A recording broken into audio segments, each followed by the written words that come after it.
Hello दोस्तों, खुद बदलाव बनिए जो आप इस दुनिया में देखना चाहते हैं। वेलकम टू लेट्स रिक्रिएट, जहां हम आपके छोटे से छोटे कॉन्सेप्ट को क्रिएट करेंगे एक अलग अंदाज। तो टुडेज अवर रिक्रिएशन इज, देखिए आज हम स्टार्ट करेंगे अपने बिलासपुर के बारे में। बिलासपुर की सीरीज स्टार्ट हो रही है आज से, जिसमें हम पढ़ेंगे पूरी के पूरी बिलासपुर रियासत को, कैसे वो जिले के रूप में बना, कैसे वो रियासत थी, क्या क्या उसमें चेंज हुए, कैसे उनके कौन कौन उनके राजा थे, कैसी उसमें नदियां हैं, कैसी उसमें, ये सब कुछ आज हम कवर सीरीज में कवर करेंगे। तो देखिए आज ये इसका लेक्चर नंबर 1 है। तो चलिए शुरू करते हैं। बिलासपुर एक रियासत। देखिए ये प्यारा हमारा हिमाचल प्रदेश। अगर हम हिमाचल प्रदेश में बिलासपुर को देखें तो हम पाएंगे कि बिलासपुर हमारा ये रहा, हमारा बिलासपुर। उसके बाद अगर हम देखें बिलासपुर को इंडिया में, तो देखिए ये हमारा प्यारा इंडिया। और अगर हम देखें, अगर हम पूरी इंडिया को देखें तो अगर हम पूरे इंडिया में देखें, इंडिया में हिमाचल प्रदेश कहाँ है, तो हम क्या पाते हैं, हम पाते हैं ये हमारा इंडिया रहा, इंडिया में ये हिमाचल प्रदेश रहा, और हिमाचल प्रदेश में रहा बिलासपुर। ये हमारा क्या है, बिलासपुर है। ये बिलासपुर हिमाचल प्रदेश में स्थित है। तो देखिए हमने इंडिया में लोकेशन देख ली। हिमाचल प्रदेश कहाँ है इंडिया के, अगर हिमाचल प्रदेश को देखें, ये हमारा इंडिया है, और हिमाचल प्रदेश को देखें तो हिमाचल प्रदेश कहाँ आता है, ये आता है हमारे उत्तर दक्षिण में। देखिए नॉर्थ, ये साउथ, ये ईस्ट, ये वेस्ट, उत्तर, दक्षिण, पूरब, पश्चिम, ये हमारी 4 दिशाएं होगी। और अगर हम देखें तो हमारा हिमाचल प्रदेश कहाँ रहा है भारत में, उत्तर में, यानी कि नॉर्थ में। और नॉर्थ में हमारा हिमाचल प्रदेश आया। हिमाचल प्रदेश में बिलासपुर कहाँ है, तो देखिए ये हमारा पूरा हिमाचल प्रदेश हो गया, और ये रहा बिलासपुर। तो हिमाचल प्रदेश के, अब देखिए हिमाचल प्रदेश को अगर हम देखें तो हिमाचल प्रदेश के नॉर्थ, साउथ, ईस्ट, वेस्ट, तो कहाँ पर आया, साउथ वेस्ट में, यानी कि दक्षिण पश्चिम में। हिमाचल प्रदेश के दक्षिण पश्चिम में क्या है, बिलासपुर, जिसके बारे में आज हम पढ़ने वाले हैं। देखिए ये रहा, ये हमने क्या पढ़ा, अभी हमने देखा छोटे व्यू में, ये हमारा बिलासपुर हमारा छोटे व्यू में है। तो लार्ज व्यू में देखते हैं। ये देखिए ये हमारा पूरा का पूरा बिलासपुर, ये रहा हमारा पूरा का पूरा बिलासपुर, ये हमारा बिलासपुर हो गया। और अब हम देखेंगे सबसे पहले कि बिलासपुर के नॉर्थ, साउथ, मतलब उत्तर, दक्षिण, पूर्व, पश्चिम में कौन कौन से जिले हैं या राज्य हैं जो इसके साथ सीमा साझा करते हैं। तो सबसे पहले इसके पड़ोसी राज्य और पड़ोसी जिलों के बारे में देखेंगे। देखिए ये हम देखेंगे, ये हमने बनाई है, ये इसका बिलासपुर को हमने डायरेक्शन बांट दी। ये उत्तर हो गया, ये दक्षिण हो गया, पूर्व हो गया, और ये पश्चिम हो गया। अब हम देखेंगे कि उत्तर में कौन कौन से जिले या कौन कौन से राज्य इसके साथ सीमा साझा करते हैं। देखिए ये हमारे पास आए इतने जिले या इतने राज्य इसके साथ सीमा साझा करते हैं। तो अगर हम देखें, उत्तर में ऊना, उत्तर में हमीरपुर, और उत्तर में मंडी भी आता है। 3 आ गए हमारे पास, ऊना, हमीरपुर। मुख्यतः ऊना और हमीरपुर ही लेंगे हम। ठीक है, अब उसके बाद अब बारी आती है, ये हो गया हमारा नॉर्थ में। अब बारी है ईस्ट की, यानी कि पूरब की। तो देखिए पूरब में हमारे को मंडी दिख रहा है, और थोड़ा सा हमारे को सोलन दिख रहा है। अब हम बात करेंगे दक्षिण की, यानी कि साउथ की। साउथ में सोलन, सोलन, साउथ में क्या है हमारा, सोलन है। और उसके बाद बात करेंगे हम वेस्ट की, यानी कि पश्चिम की। तो पश्चिम में आपको पंजाब दिख रहा है। यहाँ से हमारे को क्लियर हो गया कि बिलासपुर कितने राज्यों के साथ अपनी सीमा साझा करता है, तो आंसर होगा 1। तो कौन सा है, पंजाब। और उसके बाद कितने जिलों के साथ अपनी सीमा साझा करता है, तो आंसर क्या होगा, 1, 2, 3, 4। 4 जिलों के साथ अपनी ये सीमा साझा करता है, उत्तर में, पूर्व में और दक्षिण में। पश्चिम में ये एक राज्य के साथ सीमा साझा करता है, जो कि कौन है, पंजाब। ये हमने देख लिया। अब उसके बाद हमने क्या क्या पढ़ा, हमने पढ़ा कि इंडिया, सबसे पहले हमने देखा इंडिया को। इंडिया के उत्तर में कौन सा राज्य स्थित है, हिमाचल प्रदेश, हमारा प्यारा हिमाचल प्रदेश। हिमाचल प्रदेश के साउथ वेस्ट में, यानी कि दक्षिण पश्चिम में एक जिला है बिलासपुर, बिलासपुर, जिसके बारे में आज हम पढ़ रहे हैं। तो हमें ये ज्ञान हो गया कि हमारा जो हिमाचल प्रदेश है वो पूरे भारत में कहाँ है, और बिलासपुर है वो हिमाचल प्रदेश के कौन सी दिशा में स्थित है या डायरेक्शन में स्थित है। अब देखिए बिलासपुर के उत्तर में अगर हम पाए, तो उत्तर में हमें क्या दिख रहा है, उत्तर में हमें दिख रहे हैं ऊना और हमीरपुर, ऊना और हमीरपुर। ठीक है, 2 हमें दिख लिए। दक्षिण में सोलन, थोड़ा सा पंजाब भी लगता है, मुख्यतः सोलन। पूर्व में, अब पूर्व में देखिए मंडी और सोलन, और हमने क्या देखा, ये मंडी हो गया, ये सोलन हो गया। वेस्ट में, पश्चिम में हम रिकॉल करते हैं, तो पश्चिम में हम पाते हैं कि पंजाब। तो इससे क्या क्लियर हो गया, इससे क्लियर हो गया कि हमारे पास ये 4 जिलों के साथ और एक राज्य के साथ अपनी सीमा साझा करता है। बिलासपुर की लोकेशन पूरी की पूरी हमारे को क्लियर हो गई। अब देखिए बिलासपुर का जो मैप होता है उसमें और क्या इंपॉर्टेंट होता है। देखिए ये आपको ये दिख रही होगी, ये सबसे ज़्यादा इंपॉर्टेंट क्या है, ये कौन सी रिवर है हमारी, सतलुज। सतलुज के बारे में हमने डिटेल में अपने लेक्चर पूरे कर लिए हैं। सतलुज, देखिए बिलासपुर को अगर किसी और चीज़ के लिए जाना जाता है तो वो सतलुज नदी, क्योंकि उसके द्वारा वहां पर क्या निर्माण किया गया है, गोविंद सागर झील का ये निर्माण किया गया है। तो हमारे को सतलुज नदी इस मैप में हमेशा ही देखने को मिलती है जब भी हम बिलासपुर का मैप देखते हैं। हमारा ये पूरा का पूरा बिलासपुर हुआ। ये बिलासपुर में 1 2 3 4 5 6 मुख्यतः तहसील या उप तहसील है। उसके बाद देखिए ये सतलुज नदी आ गई जो पूरी आ गई। अब देखें हम अन्य इसको और क्या फैक्ट है जो हमें पता होनी चाहिए बिलासपुर के बारे में। तो देखिए इसका अनदर नाम या अन्य नाम, ये कौन कौन से नाम से बुलाया जाता है, तो देखेंगे हम व्यासपुर, बिलासपुर तो है ही, उसके अलावा व्यासपुर, सतधार, कहलूर। सतधार ये भी हो गया, तो 2 नाम हो गए, कौन से, 3 नाम हो गए, बिलासपुर, व्यासपुर, सतधार, कहलूर। उसके बाद डिस्ट्रिक्ट के रूप में ये कब हमारे हिमाचल प्रदेश के रूप में आया, दृश्यमय हुआ, तो 1 जुलाई 1954 को। देखिए हमने इसका सफरनामा किया था, वो भी हमने पूरी लेक्चर सीरीज कर लिया है, तो उसमें हमने पाया था कि बिलासपुर का जो हमारे जिले के रूप में आया था वो 1 जुलाई 1954 को आया। लेकिन कौन से जिले के रूप में ये आया था, हमारे पास 5वें जिले के रूप में, यानी कि 5th। यानी कि जब हिमाचल प्रदेश बना तो ये 5वें जिले के रूप में ऐड हुआ, यानी कि इससे पहले 4 जिले कोई और थे। तो उन जिलों का नाम अगर आपको पता है तो आप कमेंट बॉक्स में लिख सकते हैं। देखिए क्षेत्रफल अगर हम देखें इसका एरिया तो वो कितना है, 1167 स्क्वायर किलोमीटर, 1167 वर्ग किलोमीटर ये है।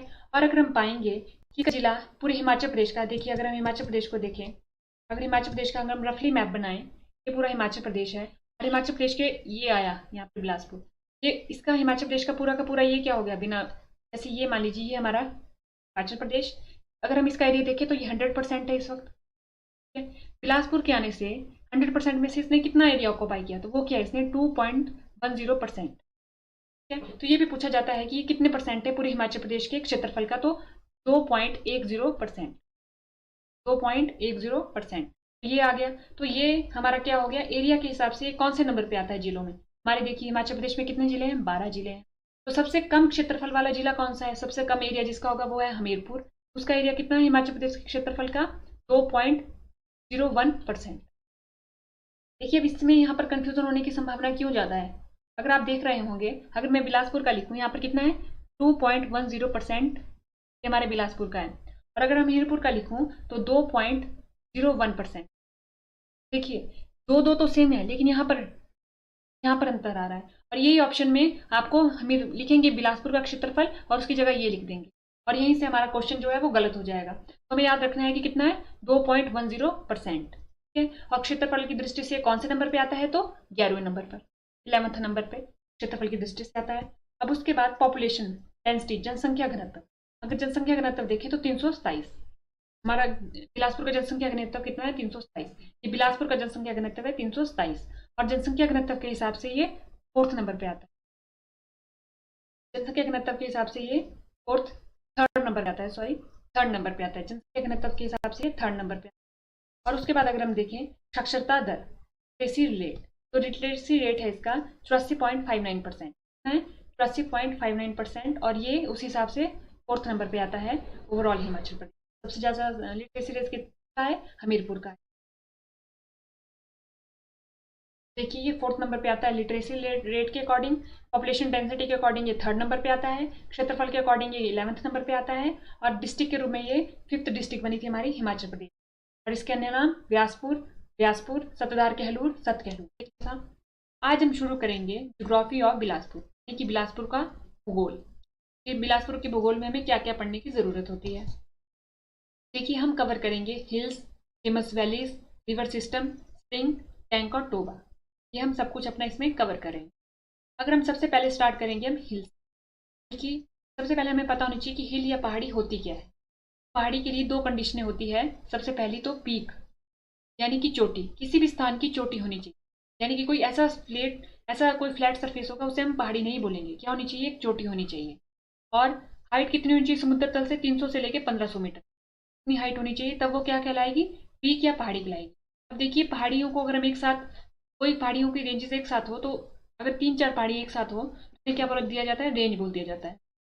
ये आगे कैटेगराइजेशन की गई है, लेकिन हम अभी बेसिक देख रहे हैं कि पहाड़ी किसे कहते हैं, की चोट या पीक होगी और जिसकी हाइट समुद्र तल से 300 से लेके 1500 मीटर। अगर हम अब देखें पहाड़ी या हिल, तो लोकल लैंग्वेज में, लोकल भाषा में क्या कहते हैं, तो धार कहते हैं, धार। और हम अगर देखें पिछले लेक्चर में कि हमने देखा था कि बिलासपुर का एक और नाम है सतधार कहलूर। अगर हम इसका संधि विच्छेद करें, सत प्लस धार और कहलूर, अगर हम देखें सत का क्या मतलब हुआ, सात, धार का क्या मतलब हो गया, पहाड़ी मतलब हो गया इसका, और कहलूर का क्या मतलब हो गया, कहलूर यानी बिलासपुर, क्योंकि ये क्या है, बिलासपुर का दूसरा नाम है। तो अगर हम इसमें एक स्टेटमेंट में लिखें सात पहाड़ियां बिलासपुर में, ये बनती है, तो यानी कि सात धारें। इससे क्या क्लियर हुआ कि अगर हम पहाड़ियों की बात करेंगे तो बिलासपुर में कितने पहाड़ियों के बारे में पढ़ेंगे, सात पहाड़ियों के बारे में पढ़ेंगे। तो उन सात पहाड़ियों का नाम हमें पता होना चाहिए। तो देखिए ये रही हमारी सातों की सातों, नैना देवी धार, कोट धार, खजियार धार, चूर्ण धार, बांदला धार, बहादुरपुर धार और रतनपुर धार। देखिए पहाड़ियाँ लिखिए या हम धारे लिखिए एक ही बात है, हम पहाड़ी या धार भी लिख सकते हैं। तो नैना देवी धार, कोट धार, झज्जियार धार, त्यूण धार, बादला धार, बहादुरपुर धार और रतनपुर धार, ये हो गई। देखिए हमने क्या कर लिया, कि नाम पता कर लिया। अब इनकी लोकेशन पता करनी है, तो हम इनकी लोकेशन देखेंगे पहले मैप में, उसके बाद अपने मैप में। ये रहा हमारा नैना देवी जी। नैना देवी जी आपको कहाँ दिख रहा है, गोविंद सागर जी के पास। तो ये रहा नैना देवी। नैना देवी जी के ऊपर क्या है, यहाँ पर टेम्पल स्थित है, समुद्र तल से 1100 मीटर की ऊंचाई। दूसरा आता है हमारा रतनपुर। रतनपुर क्यों इंपॉर्टेंट है, क्योंकि यहाँ पर जनरल डेविड डॉक्टर लोने ने अमर सिंह थापा को हराया था, इस वजह से महत्वपूर्ण है। तीसरा आ जाता है हमारा झज्जियार धार। झज्जियार धार पर क्या स्थित है, देवी बटोली जी का टेम्पल स्थित है। तो ये रहा हमारा झज्जियार धार। ये रही हमारी सतलुज रिवर, आगे जाके गोविंद सागर बनेगी। तो ये बतला धार आ जाती है, जहाँ पर क्या होगा, यहाँ पर हाइड्रो इंजीनियरिंग कॉलेज स्थित है, महत्वपूर्ण है। उसके बाद आ जाती है बहादुरपुर हिल्स। बहादुरपुर हिल्स क्यों हमें पता होना चाहिए, क्योंकि यह बिलासपुर की सबसे ऊंची हिल्स है और यहाँ पर राजा बीजीचंद की ये समर कैपिटल, यानी कि समर में आके यहाँ पर रहते थे। ये हो गया हमारे पास, जो जो हम मैप में दिखा सकते थे वो हो गई। अब जो जो बची वो देखते हैं अपने मैप में। देखिए अगर हम रफली देखें कि हमने क्या क्या पढ़ा अभी तक, हमने पढ़ा नैना देवी धार। तो अगर हमें मैप से अवेयर हुए होंगे उसकी पोजीशन कहाँ थी, ये रही हमारी गोविंद सागर झील, यहाँ पर थी, गोविंद सागर के पास थी ना, तो ये नैना देवी धार आ जाती है। उसके बाद ये रतनपुर आ गई, फिर ये बहादुरपुर आ गई, ये हमारी बंदला आ गई। अब ये हमने सारी पढ़ ली। अब कौन कौन सी बची, ये हमने एक और पढ़ी थी झज्जियार, ये पढ़ ली। अब ये रही हमारी कोटधार और ये त्यूं, ये होगी हमारी सातों की सातों। ये होगी, हमने कुछ हमने मैप में देख ली और कुछ हमने ऐसे ड्रॉ कर ली। तो देखिए ये हमारी सातों की सातों, ये होगी हमारी नैना देवी, ये होगी हमारी कोटधार, ये होगी झज्जियार, ये त्यूण, ये बांदलाधार, ये बहादुरपुर और ये रतनपुर। अब इनके बारे में महत्वपूर्ण फैक्ट देखेंगे। सबसे पहले बात आती है नैना देवी धार की। देखिए नैना देवी धार के बारे में, फिर हमारी नैना देवी धार, इनके बारे में सिर्फ दो बातें याद रखनी है, क्या, टेम्पल प्लस फोर्ट। यहाँ पर एक टेम्पल स्थित है और दो फोर्ट स्थित। टेम्पल कौन सा है हमें पता ही होगा, क्योंकि हिमाचल प्रदेश का वो कल्चरली बहुत इंपॉर्टेंट टेम्पल है। तो नैना देवी जी टेम्पल, इसकी समुद्र तल से ऊंचाई 1100 मीटर की है, ये पता होना चाहिए हमें। और दूसरा दो फोर्ट कौन कौन से, फतेहपुर, फतेहपुर फोर्ट, और दूसरा दूसरा आ जाता है हमारे पास कोट कहलूर फोर्ट। कौन सा, कोट कहलूर फोर्ट, ये आ गया। अब दूसरी बात करेंगे हम, देखिए हमने एक की बात कर ली, ये हमारी क्लियर होगी, किससे हमें तीन बातें याद रखनी। दूसरी है हमारी कोट धार, दूसरी कौन सी आती है हमारी, कोट धार। अब देखिए कोट धार के बारे में क्या बातें याद रखनी है, इसके बारे में याद रखनी है इसकी फोर्ट, क्योंकि यहाँ पर कुछ फोर्ट हैं जिनके नाम हमें पता होने चाहिए। तो वो है हमारे पास बछरेटू, बछरेटू, नंबर दूसरा वसीहा, नंबर तीन नौन, नंबर चार ददोगा मलोट, ददोगा मलोट, ये हो गया। प्लस ये कोटधार की सबसे ऊंची चोटी का नाम भी पूछा गया है, तो वो है ककरेर, ककरेर की समुद्र तल से ऊंचाई कितनी है, 1430 मीटर, यानी कि ये इससे ऊंची ऊंचाई पर स्थित। तो कोटधार के बारे में एक फोर्ट, चार फोर्ट के नाम याद रखने हैं और एक ककरेर चोटी का नाम याद रखना। अब उसके बाद आती है हमारे पास झज्जियार धार। झज्जियार धार के बारे में देखते हैं। अब देखिए तीसरी हम पढ़ रहे हैं झज्जियार धार। झज्जियार धार के बारे में क्या इंपॉर्टेंट है, अगर आपको दिख रहा होगा मैप में, यहाँ से मंडी से एक खड्ड आ रही है, खड्ड का नाम था जो सतलुज की सहायक नदी है, यहाँ पर मिल रही है ना, ये हमारी सीर खड्ड, हमारी क्या है ये सीर खड्ड। तो कहाँ से आती है हमारे पास, अब अगर हम देखें सीर खड्ड हमारे पास कहाँ से आती है, इसमें वो आती है हटवार से। कहाँ पर से आती है, यहाँ पर कहाँ से आई है, ये हमारे पास हटवार है, हटवार, और ये सतलुज में मिल रही है, इसका क्या नाम है, ये है सेरी। और ये कि यहाँ पर क्या कर रही है, झज्जियार धार को दो बराबर भागों में बांट रही है। ये हमारे पास उत्तर वाला भाग हो गया, ये दक्षिण वाला भाग हो गया। अगर हम लिखें, ये रही हमारी झज्जियार, ये है हमारी सतलुज, ये है हमारी सिरखट, और इसने सिरखट ने इसको दो बराबर भागों में बांट लिया। ये हो गया हमारे पास नॉर्थ, ये हो गया साउथ, उत्तर और दक्षिण। उत्तर वाले भाग को बोलते हैं झज्जियार,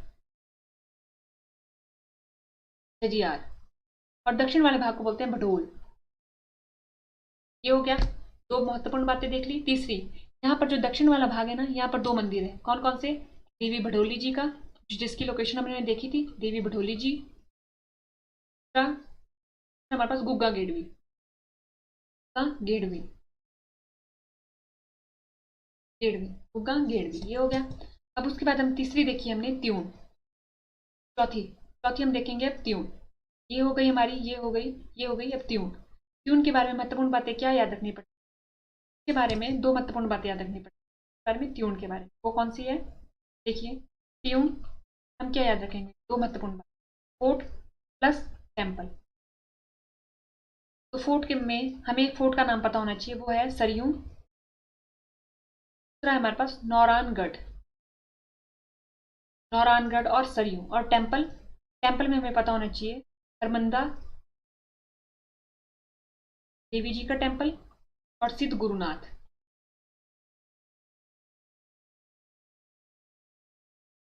सिद्ध गुरुनाथ, इसमें भी फोर्ट है, इसमें भी फोर्ट है, इसमें भी फोर्ट है। हमें पर्टिकुलरली जिस जिस धार में जो जो फोर्ट पड़े वो पता होने चाहिए, क्योंकि मिसमैच करके स्टेटमेंट दी जा सकती है। इसमें भी हमने पढ़ लिया। अब उसके बाद आती है हमारे पास रतनपुर धार। रतनपुर धार के बारे में क्या पता होना चाहिए? यहाँ पर डेविड डॉक्टर लोनी ने अमर सिंह थापा को हराया था, ये इसके बारे में एक महत्वपूर्ण बात है, यही पता होना चाहिए। दूसरी बात आती है हमारे पास ये वाली, ये कौन सी है? बहादुरपुर धार। बहादुरपुर के धार के बारे में आपको यहाँ पर कौन सी के साथ सीमा साझा करता है? ये बिलासपुर सोलन के साथ। तो सोलन से एक खड्ड आती थी जिसका नाम था अली खड्ड, जो यहाँ पर बिलासपुर में एंटर होती थी कोटिहरार के पास से। यहाँ पर ये बिलासपुर में एंटर हुई किसके पास से? कोटिहरार के पास। बिलासपुर में एंटर हुई है कोटिहरार के पास से, और ये सतलुज में मिलेगी बेरी घाट के, बेरी घाट के। इसने क्या किया? बहादुरपुर को दो बराबर भागों में बांट दिया। तो बहादुरपुर के बारे में ये महत्वपूर्ण बातें हो गई। और ये है कि ये बिलासपुर की सबसे ऊंची चोटी है, ऊंची पीक है, और यह राजा विजय चंद का क्या था? गर्मियों में रहने का स्थान था। ये तीन बातें हो गई। आती है अब बंदलाधार। बंदलाधार के बारे में एक महत्वपूर्ण बात यह है कि यहाँ पर हाइड्रो इंजीनियरिंग कॉलेज स्थित है। तो आपसे ऑप्शन में दिया जा सकता है कि हाइड्रो इंजीनियरिंग कॉलेज हमारा कोटधार में स्थित, हमें पता होना चाहिए कि वो बंदलाधार में स्थित। और बंदलाधार हमारे पास मंडी और सोलन के पास है। ये लोकेशन विद लोकेशन पता होने चाहिए। इनके बारे में ये कुछ फैक्ट थे जो हमने आज देखे। फेमस वैलीज, देखिए आपको पता होगा, जैसे ये हिल है, ये एक हिल है, इनके बीच में क्या होगी? घाटी होगी, वैली होगी, और यहाँ पर वैली होगी। एक इस प्रकार से वैली बनती है, और दूसरी जो रिवर्स के द्वारा बनाई जाती है। रिवर के आसपास भी क्या होती है? गांव बसे होते हैं, वैलीज होती है। तो देखिए, अगर हम देखें, सबसे पहले अगर हम देखें, ये हमारी कौन सी रिवर आ रही है बिलासपुर में? हम बोलेंगे सतलुज रिवर। तो इसके किनारे किनारे ये जो एरिया हुआ वो कौन सी वैली कहलाई? सतलुज वैली। उसके बाद आती है हमारी चौथा वैली। देखिए, सतलुज वैली, कसोल टू नैला। कसोल क्या है हमारे पास? इस सतलुज का बिलासपुर में एंट्री पॉइंट, और नैला क्या है? सतलुज का बिलासपुर में एग्जिट पॉइंट। तो एंट्री टू एग्जिट ये क्या बनी हमारी? सतलुज वैली। उसके बाद आती है चौंता वैली। कौन सी वैली? चौंता वैली। देखिए, चौंता वैली हमारी यहीं भाखड़ा बांध के पास पास ये वाला इलाका हुआ चौंता। सतलुज वैली तो हमारी सारी ये बन गई, चौथा वैली हमारी ये बन गई। अब उसके बाद आती है हमारे पास दानवीन वैली। दानवी वैली, तो देखिए दानवीन वैली की अगर बात करें तो ये हमारी हो गई बहादुरपुर, ये होगी बांदला। के बीच में जो ये बनी वैली, ये बनी हमारी दानवी। दानवी, देखिए इन तीनों के बारे में एक एक पॉइंट है जो हमें पता होना चाहिए। सतलुज वैली के बारे में पता होना चाहिए कि सतलुज वैली है कहाँ? कसोल टू नैला गांव तक। चौथा वैली भाखड़ा बांध, और दाविन वैली बिटवीन बहादुरपुर एंड बांदला। ये वाला जो सवाल है ये पेपर में पूछा गया है। दानवीर वैली है वो किसके बीच में है? देखिए अब यहाँ पर कंफ्यूजन कैसे दे देंगे, वो यहाँ बता देंगे दानवीर वैली कि यह जजियार और त्यून के बीच में है। तो हमें पता होना चाहिए कि जो दानवी वैली है वो कहाँ पर है? बहादुरपुर और बांदला के बीच में। क्या हो गया?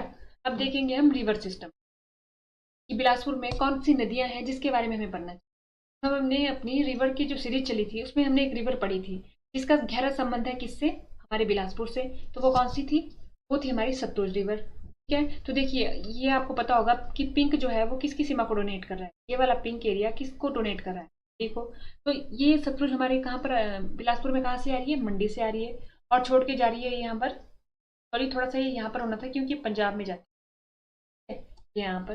उसके बाद अब देखिए अगर हम, तो ये हमारा क्या हो गया, ये हो गया हमारा शिमला,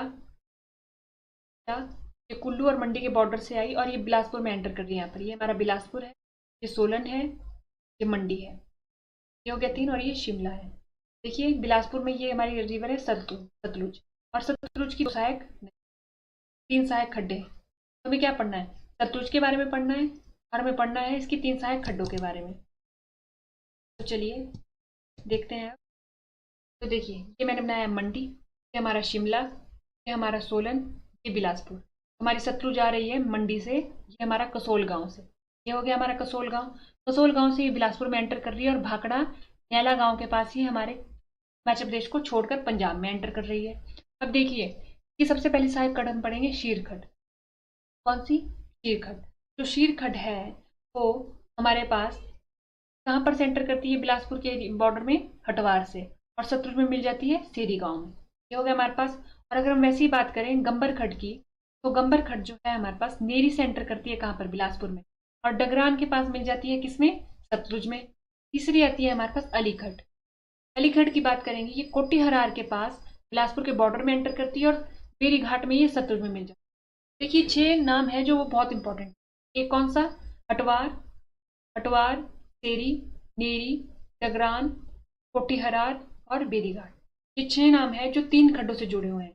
इनको मिसमैच करके दिया जा सकता है, इसलिए हमें नाम के साथ पता होना चाहिए कि जो अगर गंबर खड्ड आ रही है तो वो हटवार से नहीं, नेरी से बिलासपुर में। मतलब ये हमारे को अगर हम डायग्राम से देख लेंगे तो ज़्यादा याद रहेगा, ठीक है। अब उसके बाद हम देखेंगे यहाँ पर कि हमारे जो झील है यहाँ पर नो नेचुरल लेक यहाँ पर कोई नहीं है, एक मानव निर्मित लेक है, मानव द्वारा बनाई गई झील है जो यहाँ पर है। तो देखिए अगर हम देखें, ये रही हमारी गोविंद सागर झील की अगर हम लोकेशन देखें तो ये रही हमारी गोविंद सागर झील। यह हमारी गोविंद सागर झील उस समय का एक बहुत बड़ा प्रोजेक्ट था जब बनाया गया था। देखिए ये पूरी की पूरी गोविंद सागर झील रही, गोविंद सागर लिखा हुआ है आ रहा है ये। और आप अगर देख रहे होंगे तो गोविंद सागर के इस तरफ क्या है, अनंतपुर साहिब वगैरह पंजाब का एरिया आ रहा है। तो देखिए ये होगा। अब हम देखते हैं गोविंद सागर के बारे में। अगर हम देखें गोविंद सागर का जो एरिया है वो कितना है, 168 स्क्वायर किलोमीटर। कितना एरिया है, 168 स्क्वायर किलोमीटर। और इसके बनने से क्या हुआ था, 256 गांव जो थे वो जलमग्न हो गए थे, यानी कितने लोगों को विस्थापित करना पड़ा था। 256 गांव में जितने लोग रहते थे, 256 तो गांव थे, उनमें रहने वाले लोगों की संख्या इससे भी ज्यादा होगी, और माना जाता है कि आज तक उन्हें जितना मुआवजा मिलना चाहिए था वो नहीं मिल पाया है। और देखिए गोविंद सागर के एंड पॉइंट पे एक भाखड़ा डैम बनाया गया है, ठीक है, जो उस समय का क्या था, एक महत्वाकांक्षी प्रोजेक्ट था। इसी के चलते बिलासपुर को पार्ट सी स्टेट बनाया गया, उसे हिमाचल प्रदेश में उस वक्त मर्ज नहीं किया गया जब ये बन रहा था। देखिए 1954-55 में, 1955 से लेके इसकी आधारशिला 1955 में रखी गई और 1963 तक बन के तैयार हो गया। आधारशिला रखी कब, 1955 में, और तैयार हुआ 1963 में।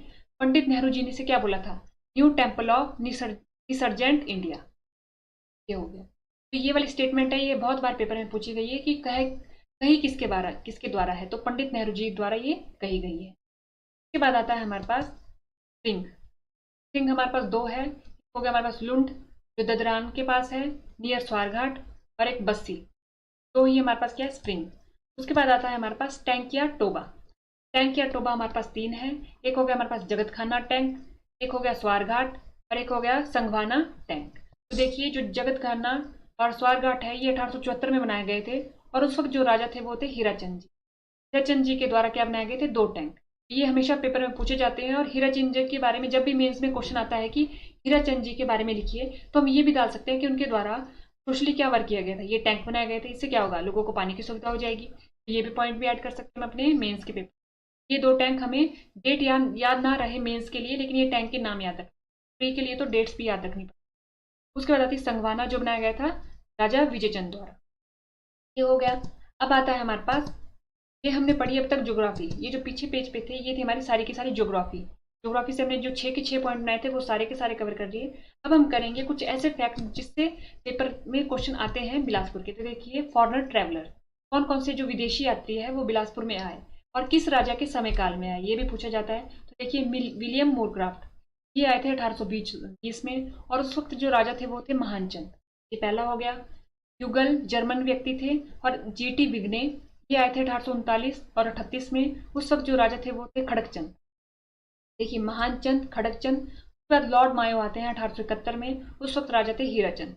हीराचंद जी के बारे में आपको यहाँ से भी 2-4 पॉइंट, जब मेंस का पेपर बनेंगे तो धीरे धीरे पॉइंट हमारे कलेक्ट होते जा रहे हैं, जब भी हम मेंस के बारे में हीराचंद जी के बारे में लिखेंगे अगर क्वेश्चन आए। एक तो हो गया हमारे पास, उन्होंने सोशली क्या वर्क किया था, उन्होंने बनाए थे टैंक या टोबा।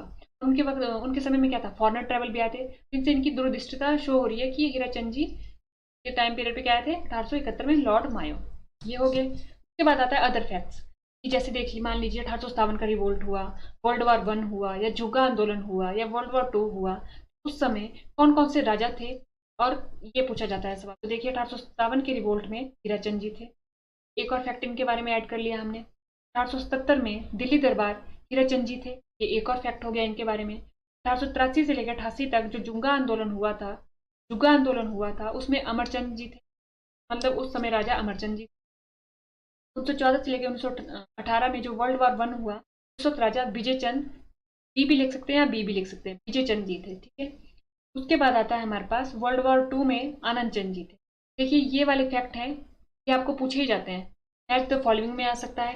1857 के रिवोल्ट में मान लीजिए आपका अमरचंद जी का नाम दे दिया, तो हमें पता होना चाहिए जो 1857 का रिवोल्ट हुआ था उस वक्त हीराचंद जी थे, ना कि अमरचंद जी। तो ये थे हमारे फैक्ट। उसके बाद हम कल क्या पढ़ेंगे, अब हम कल पढ़ेंगे इसकी राजा को स्टार्ट करेंगे कि कौन कौन से राजा हुए, उनके क्या कंट्रीब्यूशन थे, और उनसे कैसे कैसे पेपर में सवाल आए हैं। तो आज के लेक्चर में इतना ही। थैंक यू एंड देखते रहिए लेट्स रिक्रिएट।